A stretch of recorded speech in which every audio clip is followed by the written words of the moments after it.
Have you ever looked back at your childhood and laughed, not because it was funny, but because you honestly can't believe humanity made it through? Because in the 1960s, being a child didn't mean being wrapped in cotton wool and told to focus on your well-being.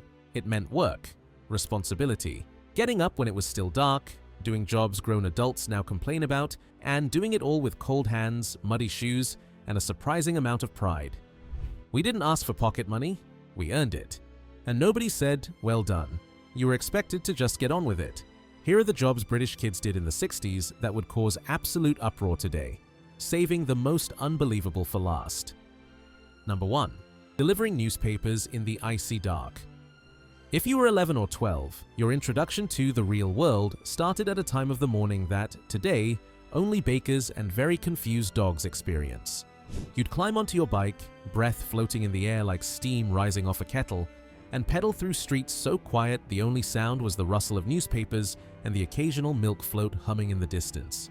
Your newspaper bag wasn't cute or lightweight. It weighed as much as you did. If you tipped sideways, the papers tipped with you. If you fell off, you just got back on. No supervisors, no reflective jacket. If you feel unsafe, please tell a responsible adult. The only responsible adult around was still in bed snoring. And if you told your parents it was cold, they'd say, cold? It'll put hair on your chest, even if you were a girl. Number 2. Riding on the back of the milk float.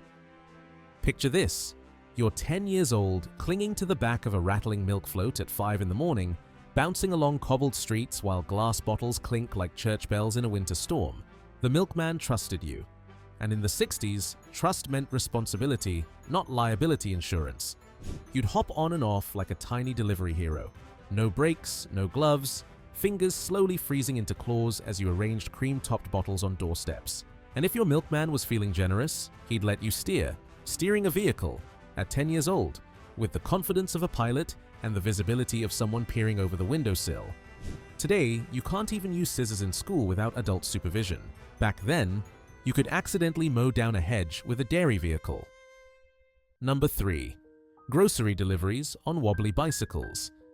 Before supermarkets dropped shopping at your door, you did it. 12-year-old you, wobbling down the high street with potatoes pulling you left and a bag of tins dragging you right, praying you didn't hit a pothole and baptize half the street in baked beans. You didn't have a helmet. You barely had brakes. Sometimes the bag handles snapped. And there you were, scrambling in the gutter for carrots and custard powder while Mrs. Green watched from her lace curtains. Your wage? A few coins, maybe a sweet, and once in a blue moon, a custard cream, if you'd earned it. Today, that same job would require a training video, risk form, and a union rep. Number 4. Helping in the bakery. Some kids worked in the local bakery, standing on wooden crates just to see over the counter, covered head to toe in flour like tiny Victorian ghosts.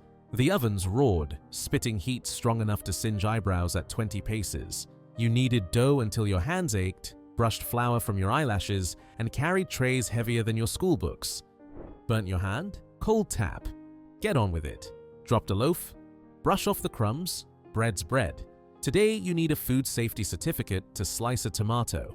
Back then, if you could reach the counter, you were qualified. Number 5. Coal deliveries. Yes, coal. There are core childhood memories from the 60s, and then there are coal memories. Nothing says character building like carrying buckets of coal to neighbors at 12 years old, trousers dusty, face smudged like a chimney sweep, lungs deciding whether to rebel now or later in life. It was filthy, it was heavy, it was exhausting. But when Mrs. Jenkins pressed a biscuit into your sooty little hand, you felt like royalty. Today, a 12-year-old gets a medal for remembering their PE kit. In the 60s, you got a pat on the back for carrying half a ton of fossil fuel before breakfast. Number 6. Working the market stalls. Saturday at the market wasn't browsing candles and organic chutney. It was shouting, bargaining, stacking crates, and learning advanced economics at age 12. You learned maths quicker from counting change than you ever did from a chalkboard. If a crate splintered and cut your hand, wrap a cloth around it and carry another box. If you dropped a fish, wipe it, sell it. Health and safety didn't visit markets in the 60s. Common sense did. Well, most of the time. Number 7. Babysitting. While you still needed babysitting. Picture yourself at 12. You probably weren't ready for deep emotional conversations, but in the 60s, you were absolutely ready to be left alone in a stranger's house with a toddler who had a habit of licking furniture. Parents went to the pub. You heated beans. You prayed the baby didn't wake up or swallow a Lego piece. There were no mobile phones, no emergency contacts. If something went wrong, you ran to the neighbor and hoped for the best. Number 8. Before school farm work. Rural kids didn't sleep, they worked.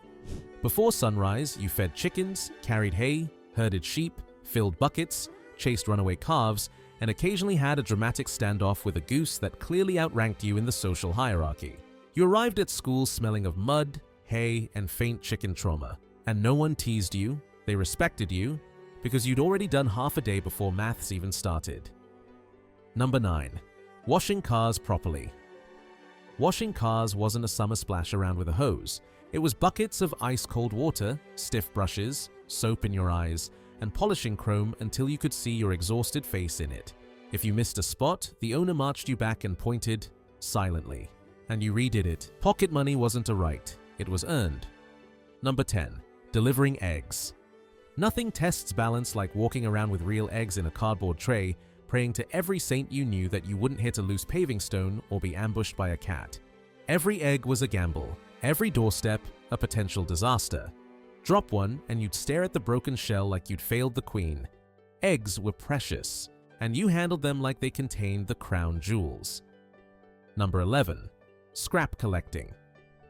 In modern terms, this would be called recycling and community resource management. In 1962, it was children dragging old pipes, metal bits, broken pans, and random lumps of iron to the scrapyard in exchange for a few coins. Coins that immediately turned into sweets. If a bit of metal weighed more than you, good. That meant better sweets. Number 12. Shoe shining for soldiers.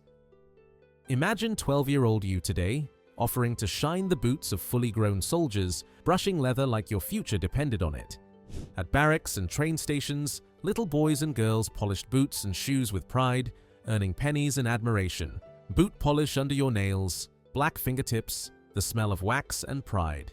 Now, someone would accuse you of violating child labor law. Back then, you were a tiny entrepreneur. Number 13. Helping window cleaners. Standing at the bottom of a ladder, holding it steady while a grown man wobbled at the top, squeegee in hand, balancing like a circus performer.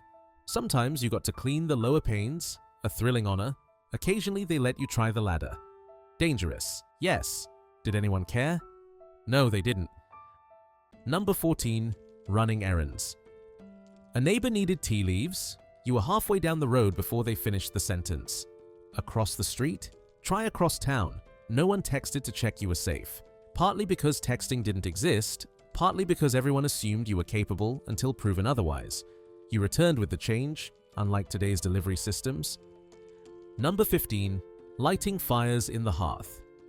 12-year-olds today have to watch online tutorials to boil pasta. 12-year-olds in the 60s struck matches, rolled newspaper sticks, built kindling pyramids, and lit the family fire before breakfast. If the flames roared too quickly, you shuffled back and prayed the curtains didn't go up. If smoke filled the room, open a window and pretend nothing happened. It wasn't a task, it was a rite of passage. And somehow, we made it. We came home tired, sooty, hungry, proud. No one praised us. No one bubble-wrapped us. We learned resilience the old-fashioned way, with muddy shoes, cold hands, and pockets full of coins that smelled faintly of metal and hard work. Was it safe? Probably not. Was it character building? Absolutely. And though parents today might faint at the thought of it, those jobs shaped us. They taught independence, discipline, and pride in a day's work. And while the world has changed, those memories remain. The clink of milk bottles, the smell of coal, the crackle of a fire you lit yourself, and the feeling of being trusted, truly trusted, long before you were grown. That wasn't hardship. That was childhood. And we wouldn't trade it for anything.